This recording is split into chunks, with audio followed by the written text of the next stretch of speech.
what you find out pretty quickly is that there are a lot of rules and laws governing the way you need to behave as an expert, as a professional in the real estate industry.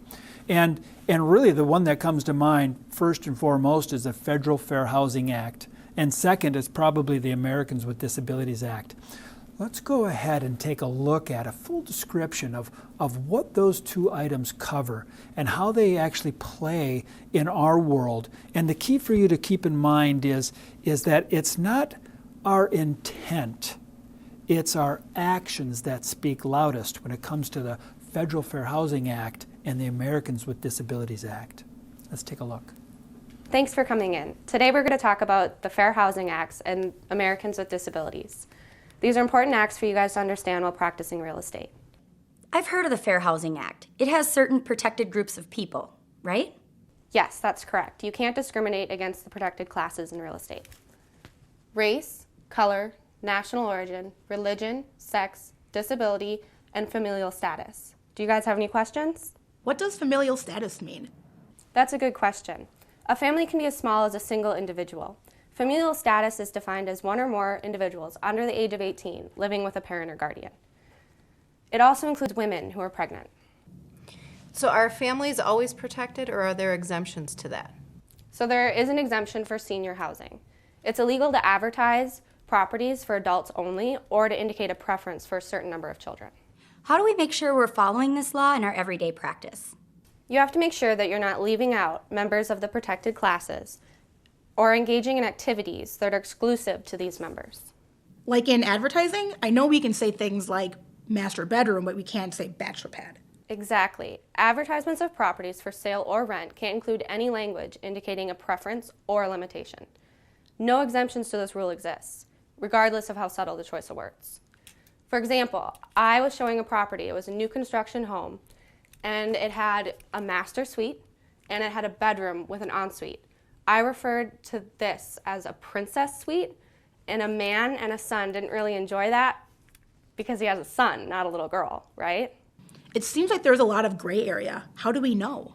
So it can be confusing to understand, but HUD has a great chart for you guys to reference. It gives examples on what you should say and what you shouldn't say. Are there exemptions to the Fair Housing Act? Yes, there are exemptions. Owner-occupied buildings with no more than 4 units. If you have single-family housing sold or rented without the use of real estate professionals such as you guys. Housing operated by organizations and private clubs that limit the occupancy to its members. But remember, when you guys are selling single-family homes, there are no exemptions. And what about churches or religious groups? So I know it can be confusing. Housing owned by religious organizations may be restricted to people of the same religion if membership is not restricted on the basis of race, color, or national origin. What about private clubs? So good question. A private club that's not open to the public may restrict its lodgings to its members, but only as long as the lodgings are not operated commercially. Can you give us examples of practices that are discriminatory? Sure. So encouraging people to sell or rent their properties by claiming that the entry of a protected class into a neighborhood would impact their property values. This is called blockbusting, and it's prohibited. So are blockbusting and steering the same thing? No, so steering is guiding clients to a certain neighborhood based on their membership in the protected classes. Suppose your clients are newly immigrated from India, and you show them only homes in a neighborhood known to be full of people with Indian descent. That would be an example of steering. What if the client asks about that specific neighborhood? So even if your clients ask to see that neighborhood, you must show them homes in other neighborhoods that meet their criteria, not just exclusively that one. What about the ADA? Is there something specific we should be watching out for? Good question. So the ADA, the Americans Disability Act, it isn't a law, but it does have a significant impact on our industry. The ADA requires reasonable accommodations in employment and access to goods, services, and public buildings. The law is important because real estate professionals are often employers, and our offices are public spaces. What does reasonable accommodations mean? Reasonable accommodations include making the worksite accessible, providing part-time or flexible work schedules, and modifying equipment. The provisions of the ADA apply to any employer with 15 or more employees. So what's really important for us to know here? So the ADA requires that individuals with disabilities have full accessibility to businesses, goods, and public services. As a result, building owners and managers of commercial spaces must be constantly alert to ensure that obstacles are removed. So think curb ramps, elevators, drinking fountains, and toilet stalls. What if I work primarily with commercial clients? Okay, so if you're working with a commercial client, what I always say is it's best to advise them to seek the service of an attorney, an architect, or someone that specializes in ADA issues. Can you talk a little bit about the implications for us when we're working? I feel like I understand the concept of intent pretty well, but it does seem kind of hard to apply. Great question. So here's what you need to keep in mind. You don't have to intend to discriminate. Your behavior may still be non-compliant. It's the act, not the intent. Just like in my Princess Suite example. Thanks, that makes sense.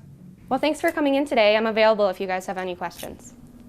You may be starting to get that there are a lot of rules and laws in real estate, and they're there to protect people. And really, there's no two larger protective legislative acts than really the Federal Fair Housing Act and Americans with Disabilities Act when it comes to real estate. Understanding those two acts and how they work in our industry are really paramount to a long career in real estate. Not only that, but you're going to need to know those protected classifications for your exam. You're going to have to memorize them. You're going to have to know what all is protected. And then, on top of that, your local communities, your state, your city even, may have additional protected classifications. We don't talk about those here, but you will have to understand those when you get into real estate and start doing it as a practice, as a profession. So be aware and be clear of the Federal Fair Housing Act and the Americans with Disabilities Act, the protected classifications, and how it applies to you and your clients.